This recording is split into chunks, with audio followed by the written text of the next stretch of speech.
우리 말씀 함께 나눌까요? 빌립보서 4장 15절부터 20절까지입니다.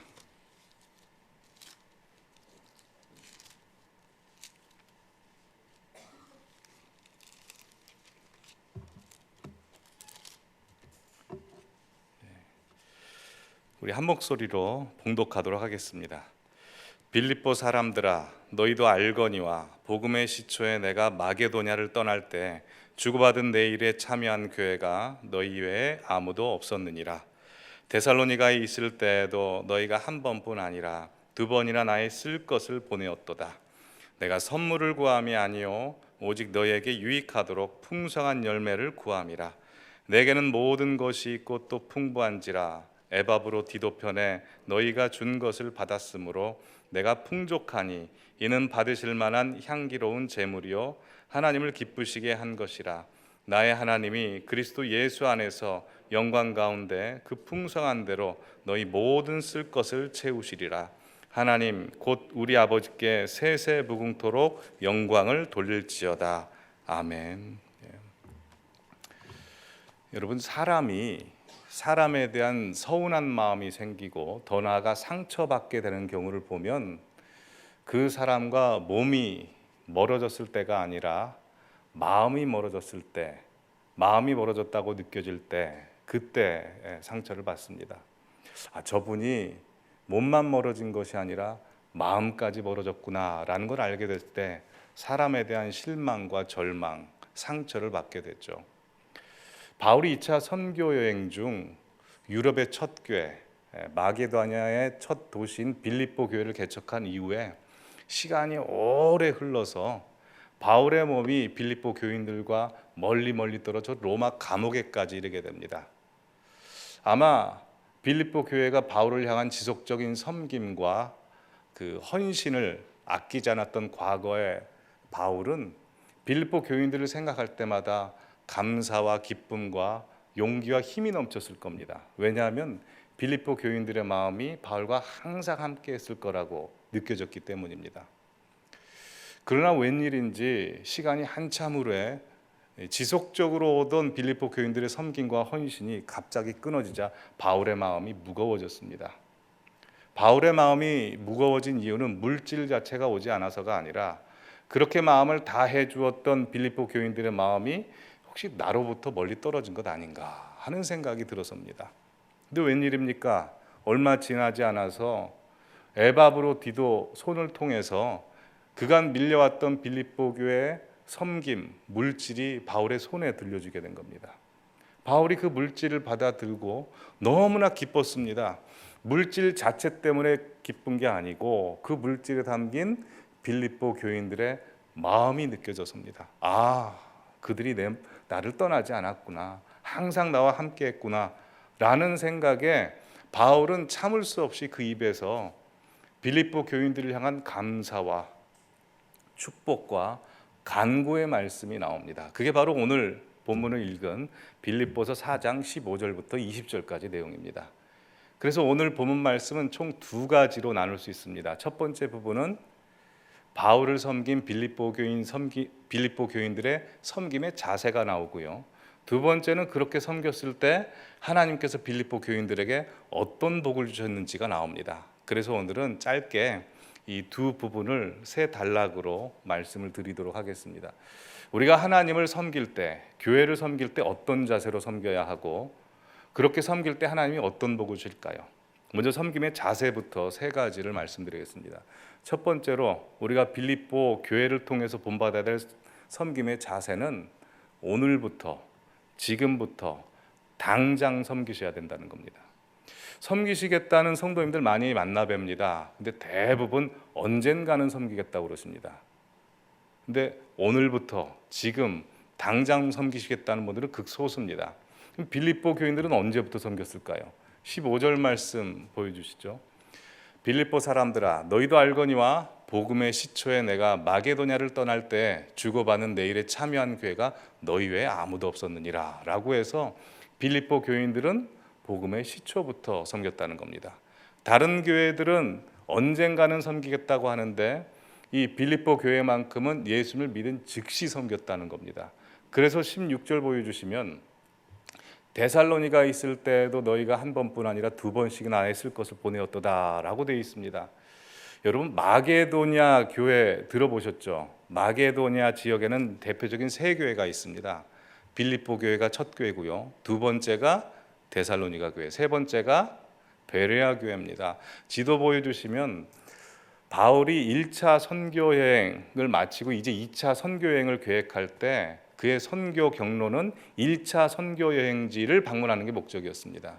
그래서 1차 선교 여행 때는 구브로라는 섬을 통해서 배를 타고 갔는데 2차 선교 여행 때는 육지로 가자 해서 저 위쪽으로 올라간 겁니다. 안디옥에서부터 위로 올라가서 이제 1차 선교 여행지를 둘러보려고 저 무시아라는 곳 보이십니까? 화면을 확대해서 보여주시죠. 예, 보시면 이제 무시아라는 곳은 나오지 않는데 들어와 미칩니다. 무시아라는 곳에서 저 북동쪽 본도, 갑바도기아, 비두니아 지역으로 가려고 했습니다.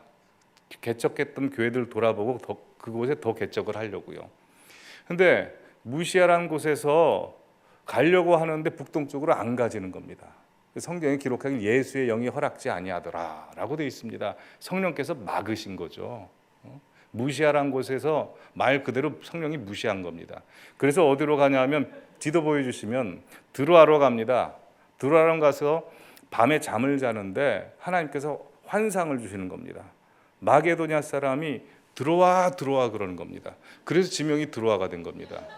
그래서 네아폴리로 배를 타고 갑니다. 배를 타고 가서 이제 유럽의 첫 성, 원래는 아시아에 복음을 전하려고 했는데 유럽의 첫 성 빌립보에 복음을 전하게 됩니다. 빌립보에서 복음을 전하게 될 때 이 바울은 원래 계획이 유럽이 아니었기 때문에 오랜 기간 머물지 않습니다. 고린도 1년 6개월, 에베소 3년 했는데요. 빌립보에서 한 4개월. 그리고 그 다음 지역이 어디냐면 데살로니가입니다. 데살로니가에서는 21일이었습니다. 근데 16절에 보면 데살로니가 있을 때 너희가 한두 번 나에게 쓸 것을 보냈다라고 하는데 한글로 한두 번이죠. 영어로는 more than once나 again and again 해서 지속적으로 보냈다고 이야기합니다. 근데 언제부터 보낸 겁니까? 빌립보 교회 다음에 바로 개척한 교회가 데살로니가 교회입니다. 그러니 빌립보 교인들은 언제부터 섬긴 겁니까? 그들이 믿은 즉시 섬겼다는 겁니다. 빌립보 교인들의 섬김을 통해서 우리가 본받아야 되는 것은 우리 섬김의 자세는 언제부터입니까? 믿은 즉시 해야 된다는 겁니다. 누가 하나님을 열심히 섬기겠습니까? 신학연수와 비례하지 않더라고요. 5년 예수 믿고 10년 예수 믿고 그렇게 섬기는 게 아니고 예수님이 가장 사랑하는 사람, 교회를 가장 사랑하는 사람, 우리 교회 일주일 다녔어도 예수님이 교회의 머리라는 것을 알고 감동받아서 우리 교회를 섬기는 사람, 그 사람이 바로 하나님께서 쓰임을 받는 사람이라는 겁니다. 사실 이 자리에 앉아 계신 우리 모든 성도님들께서는 잘 섬기시기 때문에 이런 말씀을 드리지 않아도 되겠지만 경각심을 갖기 위해서 자신에게 한번 질문해 보시죠. 우리 성도님들께서 이제 본격적으로 하나님의 일을 하시려고 하셔도요, 오늘은 우리 성도님들께서 살아오신 날 중에 가장 마지막 날입니다. 그렇지 않습니까? 하나님의 일을 하려고 해도 오늘은 가장 늦은 날입니다. 그런데 반대로 이야기하면 우리 성도님들의 살 날, 남은 날 중엔 가장 빠른 날입니다. 그러니 언제 섬기셔야 되겠습니까? 오늘, 지금, 당장 섬기셔야 된다는 것입니다. 빌립보 교인들이 그렇게 섬겼습니다. 두 번째, 빌립보 교인들의 섬김의 자세는 지속적으로 섬겼다는 겁니다. 16절 다시 보여주시면 아까도 말씀드렸다시피 데살로니가 교회에 있을 때 한두 번 이상 보냈다는 겁니다. 지속적으로 보냈습니다. 바울이 빌립보 교회를 생각할 때마다 감동이 됐습니다. 왜냐하면 빌립보 교회 다음에 개척한 교회가 데살로니가 교회, 그때도 섬겼습니다. 데살로니가 교회 섬긴 다음에 바로 개척한 교회가 베레아 교회, 그때도 섬겼고요. 그 다음 아테네 교회, 그 다음 고린도 교회, 그 다음 에베소 교회, 10년이 넘도록 바울이 로마 감옥에 있을 때까지 빌립보 교인들은 섬겼다는 겁니다. 지속적으로 섬겼다는 거 굉장히 중요합니다. 여러분, 섬김은 어떻게 하는 겁니까? 섬김은 한번 통 크게 해버리고 사골국물 우려먹듯이 계속 우려먹는 것이 아니라 날마다 항상 매일매일 계속해서 지속적으로 everyday 또 뭐 붙일 말이 있을까요? 주님 오시는 날까지, 내가 천국 가는 날까지 섬기시는 겁니다. 교회 돌아다녀 보면 항상 왕년에 열심히 섬기셨다는 분들 많이 봅니다. 근데 금년에 열심히 섬기고 계시는 분들은 극소수입니다. 요새 셀 모임 하면서 왕년에 섬기신 분들을 발견합니다. 참 은혜스럽습니다. 교회가 초창기 개척이 되면서, 교회가 부흥하면서 오늘은 어떤 이야기를 나눴냐면요, 항상 셀 신방을 하면 우리 성도님들이 우리 교회 어떻게 나오셨는지, 또 어떻게 예수를 믿게 되셨는지를 이제 나누게 되면 오늘은 이런 말씀을 하시더라고요. 교회 처음 개척할 때부터 나오신 분인데 전단지를 나눴답니다. 집집마다 전단지를 나눴는데 이게 무슨 효과가 있을까 했는데, 같은 셀에 그 전단지를 보고 나오신 분이 두 분 계셨습니다. 두 분이 나눴는데 두 분이 보고 오셨습니다. 그래서 오늘 셀에서 나누면서 처음을 알았습니다. 내가 전단지 나눠줬는데 그 전단지로 나오신 분 두 분. 그런 이야기 들으면 너무나 감동이 됩니다. 그렇지 않습니까? 근데 더 감동되는 게 뭔지 아십니까? 그때도 열심히 하신 분들이 교회가 풍파가 있었고 어려웠을 때도 계속 지키시고 지금도 이 예배의 자리를 지키시는 모습을 보면 더 감동이 되는 겁니다. 여러분, 섬김이라는 것은 왕년에만 하는 것이 아니고요, 왕년에 하신 분들이 금년에도 열심히 하시고, 금년에도 열심히 하신 분들이 내년에도 열심히 하시고, 직책이 있으나 없으나, 직분이 있으나 없으나 주님 사랑하는 마음으로 계속 할 때 하나님께서 인정하시는 섬김이 됩니다. 여러분, 지속성이 얼마나 중요하냐면요, 아부도 계속하면 충성이 됩니다. 근데 충성도요, 아무리 진심으로 충성했어도 지속성이 없으면 그건 아부가 됩니다. 내가 아무리 진심으로 내가 하나님의 일을 하겠다라고 했는데 중도에 사람들 이야기 듣고 중단하고, 무슨 일 만나서 그만두고, 내 기분 나빠서 그만두면 아무리 시작이 진심으로 하더라도 옆에서 볼 때는 그 진짜 순종 아닙니다. 그렇지 않습니까? 그러나 옆에서 볼 때 분명히 이 사람 아부하는 거거든요. 그리고 10년, 20년, 30년 쭉 해보십시오. 그 충성입니다. 하나님께서 보실 때도 지속적인 순종 원하신다는 겁니다. 세 번째로 우리가 본받아야 될 섬김의 자세는 대가를 바라지 않는 섬김이었습니다. 15절 첫 번째 구절 한번 보여주시죠. 보면 너희도 알거냐 복음의 시초에 내가 마게도냐를 떠날 때라고 되어 있습니다. 16절도 보여주시면 데살로니가에 있을 때에도 이 두 단어의 공통점이 있습니다. 뭐냐면 바울과 함께하지 않았다는 겁니다. 바울과 함께하지 않았음에도 불구하고 그들은 섬겼다는 거죠. 여러분, 사람은 언제나 내 눈앞에 있어야 되고 내게 찾아와야 내가 더 신경 쓰는 법입니다. 나로부터 멀리 떨어져 있거나 떠나가는 사람 섬기기 되게 어렵습니다. 근데 바울은 사실 빌립보 교회를 떠날 때 언제 돌아올지 몰랐습니다. 근데도 그들은 섬긴 겁니다. 그러니 15절에 보시면 바울이 생각할 때 너희만한 교회가 없다라고 하는 겁니다. 빌립보 교회만한 교회가 없었다. 데살로니가 교회도, 아덴 교회도, 고린도 교회도, 에베소 교회도, 세상 천재 봐도 너희만한 교회가 없었다라고 하는 겁니다. 바울의 눈에 아름답게 보인 교회가 하나님께서 보시기에 아름답게 보이지 않습니까?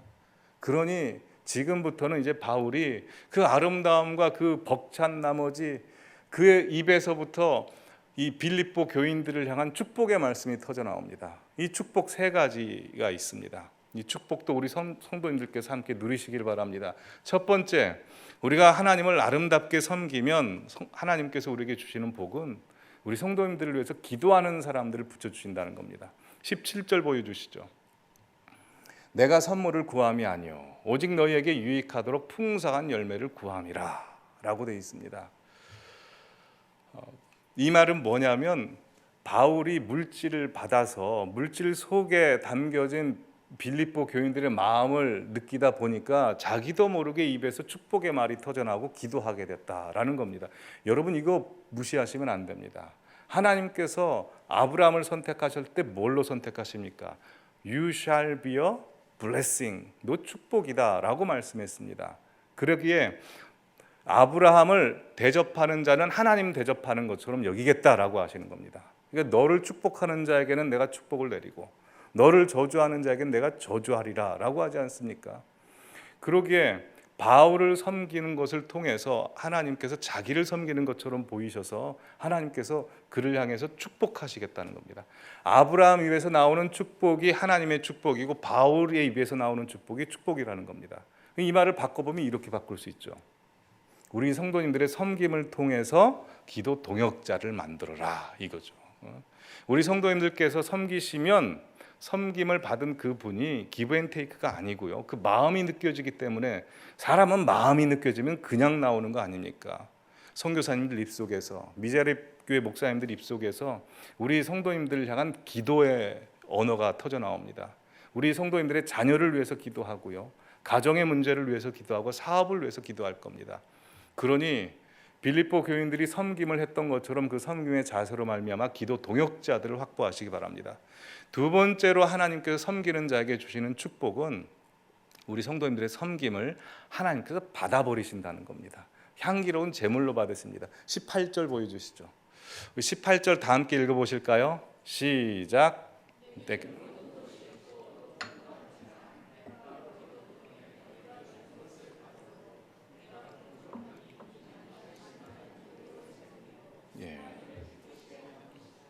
예. 섬김이라는 것은 분명히 보이는 사람에게 합니다. 근데 보이는 사람에게 하는데 받는 건 하나님이 받으시겠다는 겁니다. To the people이 아니고 through the people to God이 되는 거죠. 이게 하나님의 섬김에 받는 원칙이라는 겁니다. 그래서 섬김이라는 것은 참 신기합니다. 섬김의 신비가 마태복음 10장 40절에서 42절에 나옵니다. 보여주시죠. 보면 너희를 영접하는 자는 나를 영접하는 것이요 나를 영접하는 자는 나를 보내신 이를 영접하는 것이라.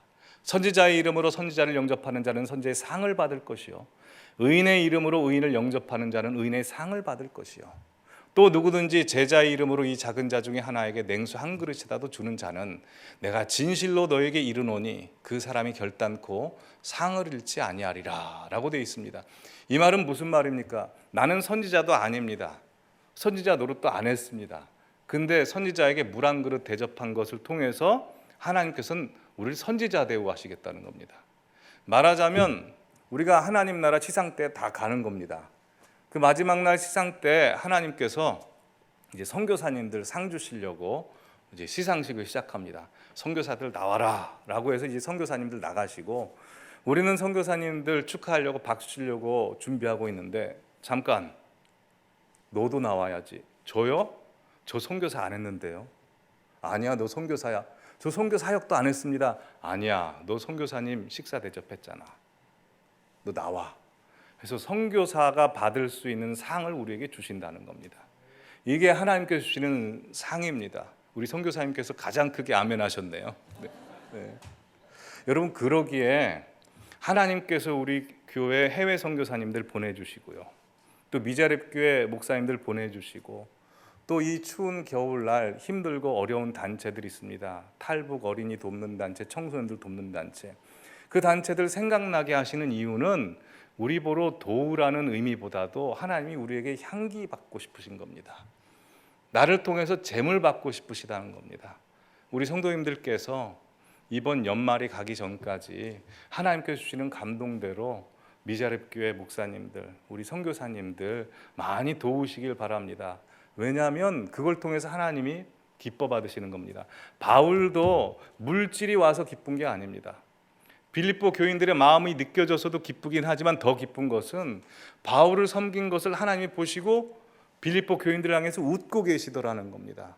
그걸 보니까 바울이 더 기쁜 거죠. 아, 빌립보 교인들을 하나님이 기뻐하시는 것이 너무 기쁜 겁니다. 바울 보면요, 바울은 절대 물질 받았다고 비굴하지 않습니다. 물질이 와서 나는 이미 풍족하다, 더 넘치도록 풍족하다. 그러나 너희의 바침이, 너희의 섬김이 하나님이 받으시고 좋아하니 난 너무 기쁘다라고 그렇게 고백하는 겁니다. 그 역사가 우리 성도님들 가운데 있기를 바랍니다. 마지막으로 세 번째, 하나님께서 우리 성도님들이 섬길 때 주시는 축복은 쓸 것을 주십니다. 보통 우리가 나누지 못하는, 우리 교회 성도님들하고는 상관없겠지만 나누지 못하는 이유는 내게 나갔는데 들어오지 않기 때문이죠. 근데 우리가 섬길 때 어떤 일이 벌어지는지 19절 말씀 보여주시죠. 같이 읽어보실까요? 시작. 나의 하나님이 그리스도 예수 안에서 영광 가운데 그 풍성한 대로 너희 모든 쓸 것을 채우시리라. 예, 나누는 것은 분명히 내게 나가는 겁니다. 희생입니다. 근데 계속 보여주시면 지금 주체를 파악해야 됩니다. 쓰는 주체는 누굽니까? 쓰는 주체는 하나님이 아니고 납니다. 채우시는 주체는 누구로 되어 있습니까? 하나님이 채우시겠다고 하죠. 자, 그러면 쓰는 내가 능력이 많을까요? 채우시는 하나님이 능력이 더 많을까요? 쓰는 내가 더 많이 쓸까요? 아니면 채우시는 하나님이 더 많이 채우실까요? 예.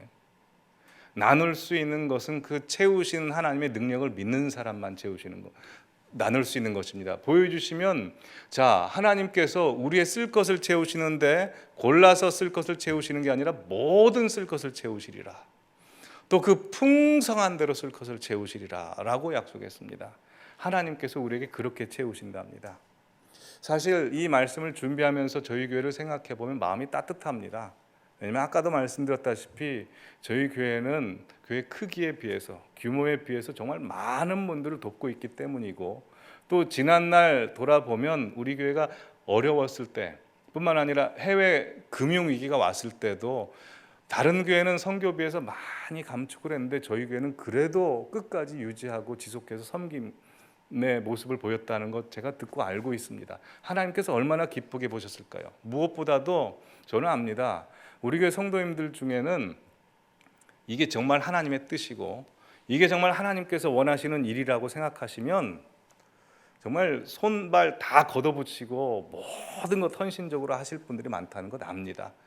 그래서 GNC 선교센터를 생각하면서도 이런 성도님들의 헌신과 섬김이 있는데 정말 하나님의 일을 두렵고 떨림으로 해야 되겠구나라는 마음이 듭니다. 이 섬김에 대한 말씀을 나누면서도 그래도 우리가 가장 섬김에 대해서 본을 받아야 될 분이 누굴까요? 예수님이시죠. 예수님의 섬김에 대한 이야기로 갈무리를 하겠습니다. 여러분, 예수님은 언제까지 섬기셨습니까? 돌아가실 때까지 섬기셨고 끝까지 섬기셨습니다. 가장 대표적인 섬김은 돌아가시기 전날 밤 그 엄청난 십자가를 지시는 사역 가운데 계셨을 때 제자들과 마지막 만찬을 나누시고 허리에 수건을 두르시고 제자들 한 명 한 명 의자에 앉히시고 예수님께서 대화 준비하셔서 발을 씻겨주십니다. 발을 씻겨주십니다. 왜 씻겨주셨을까요? 예수님께서 이렇게 말씀하셨네요. 요한복음 13장 14절부터 5절 보시면 내가 주와 또는 선생이 되어 너희 발을 씻었으니 너희도 서로 발을 씻어주는 것이 내가 너희에게 행한 것 같이 너희도 행하게 하려 본을 보이노라. 여러분, 예수님 마지막 유언과도 같은 말씀입니다. 돌아가시기 전에 가장 해주고 싶은 말씀을 하시는데 그게 내가 너희들을 섬긴 것처럼 너희도 세상 사람들을 섬겨라 라고 하십니다. 여러분, 언제 섬기십니까?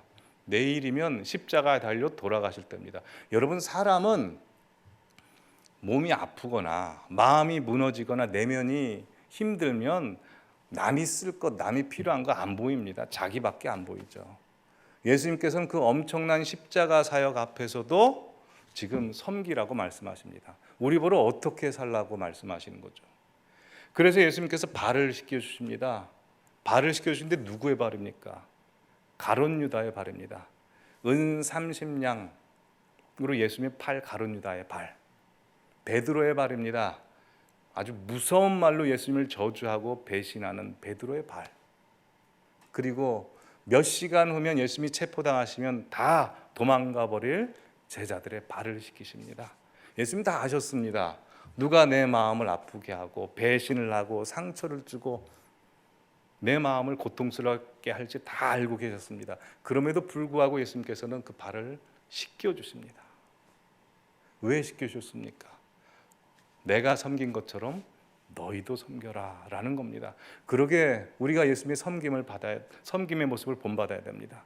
예수님의 섬김의 모습은 무엇입니까? 첫 번째, 상황과 조건과 형편 따지지 않았다는 것. 죽음을 앞에 두고도 섬기셨다는 것. 두 번째로 예수님이 섬기셨던 건 사람 골라서 섬기지 않았다는 겁니다.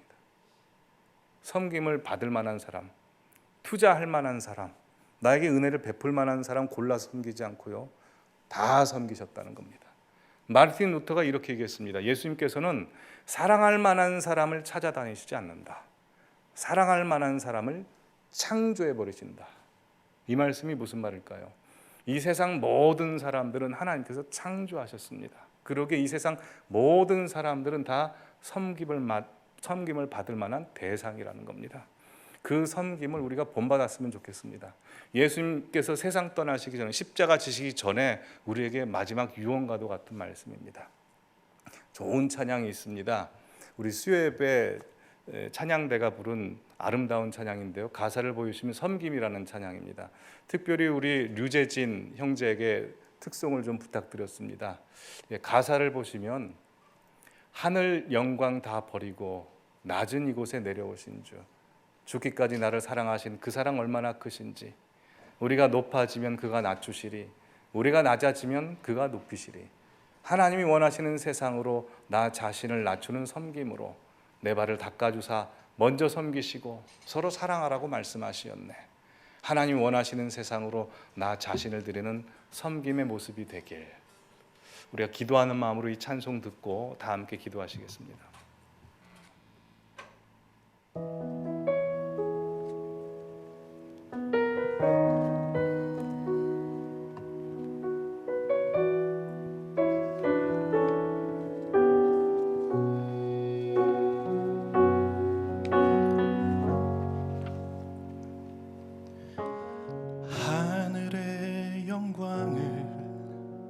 다 버리고 낮은 이곳에 내려오신 주, 죽기까지 나를 사랑하신 그 사랑 얼마나 큰지, 우리가 높아지면 그가 낮추시리, 우리가 낮아지면 그가 높이시리. 하나님이 원하시는 세상으로 나 자신을 낮추는 섬김으로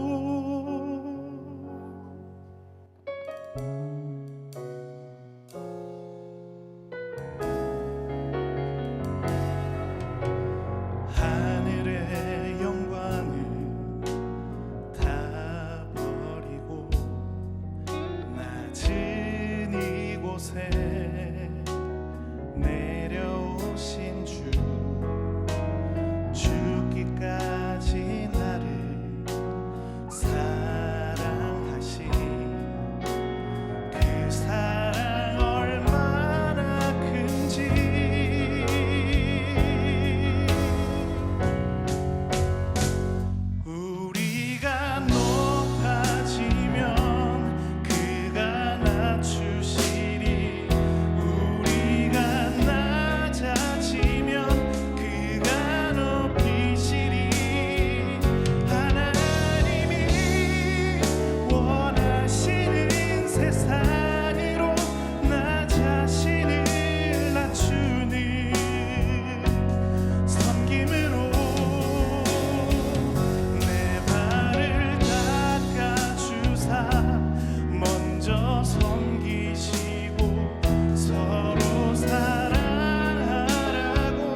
시간 기도하실 때 우리 주님께서 하늘 영광 다 버리시고 이 땅에 오셔서 죽기까지 섬기시고 십자가에 지시기까지 우리 발을 씻어주시며 이렇게 우리도 섬기라고 말씀하셨습니다. 하나님, 주님께서 우리에게 부탁하신 섬김의 자세, 저희들이 섬기며 살겠습니다. 지금 당장 오늘부터 섬기겠습니다. 지속적으로 섬기겠습니다. 대가를 바라지 않고 온전히 섬기겠습니다. 주님, 저희들에게 보내주신 많은 선교사님들, 미자립교회 목사님들, 또한 주의 나라를 일구고 있는 많은 기업과 센터들 위해서 하나님, 저희들 기도하겠습니다. 이 시간 다 함께 하나님께 섬기겠다는 기도 함께 드리시겠습니다.